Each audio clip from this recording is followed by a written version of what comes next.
রাধে রাধে, সবাই কেমন আছো? আজকে আমি আবার নতুন একটা ভিডিও নিয়ে চলে এসেছি। আজ একাদশী, হ্যাপি কামিকা একাদশী। তো একাদশী প্রসাদ সাবু খিচুড়ির রেসিপি নিয়ে চলে এসেছি আজকে আমি। তো কড়াইতে আমি সানফ্লাওয়ার অয়েল দিয়ে দিয়েছি, আর সাথে দিয়ে দেবো কাঁচা লঙ্কা। ভালো করে ভেজে নিতে হবে কাঁচা লঙ্কাটা।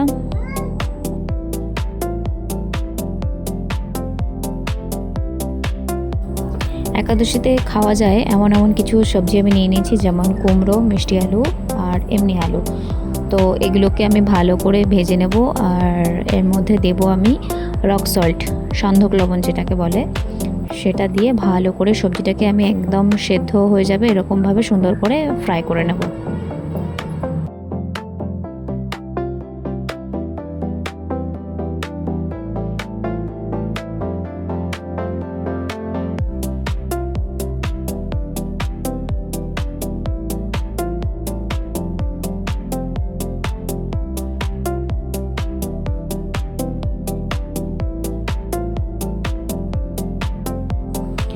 ভাজাটা আমার প্রায় হয়ে এসেছে। তো আমি সাইডে একটা তাওয়া নিয়ে নিয়েছি, তাওয়ার মধ্যে পিনাট মানে কাঁচা বাদাম নিয়েছি।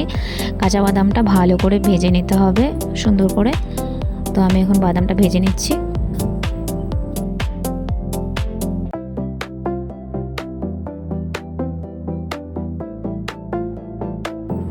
দেখো আমার সবজিটা কিন্তু সুন্দর সেদ্ধ হয়ে গেছে, ভাজাও হয়ে গেছে। আর আমি এর মধ্যে দিয়ে দিচ্ছি ভিজানো সাবু। এটা আমি অনেকক্ষণ আগেই, প্রায় 2-3 ঘন্টা আগে ভিজিয়ে রেখেছিলাম। তো সেটাকে জল ঝরিয়ে সবজির মধ্যে অ্যাড করে দিলাম, দিয়ে এটাকে ভালো করে মিশিয়ে নাড়াচাড়া করে ভালো করে এটার সাথে 2-3 মিনিট মতন ভেজে নিতে হবে।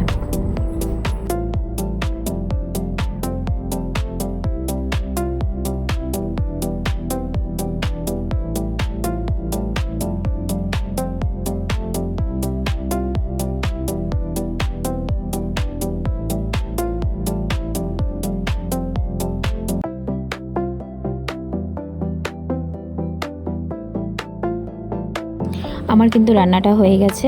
তো লাস্টে আমি এর মধ্যে ভেজে রাখা বাদামগুলো অ্যাড করে দিচ্ছি, দিয়ে একটু নাড়াচাড়া করে পুরোটা ভালো করে মিশিয়ে নিলেই ব্যাস রান্নাটা রেডি হয়ে যাবে। আর তোমাদের সকলের যদি ভিডিওটা ভালো লেগে থাকে তাহলে লাইক, কমেন্ট, শেয়ার করতে ভুলবে না। আর অতি অবশ্যই চ্যানেলটি সাবস্ক্রাইব করে নিও। সাবস্ক্রাইব করার অনুরোধ রইল। সাথে থেকো, পাশে থেকো, ভিডিও আমার দেখতে থেকো। আর আমার সাথে থাকার জন্য অসংখ্য ধন্যবাদ। Thank you. Radhe Radhe, thanks for watching. আমি খুব শিগগিরই আবার নতুন কোনো ভিডিও নিয়ে ফিরে আসব। ততক্ষণ ভালো থেকো, সুস্থ থেকো। রাধে রাধে।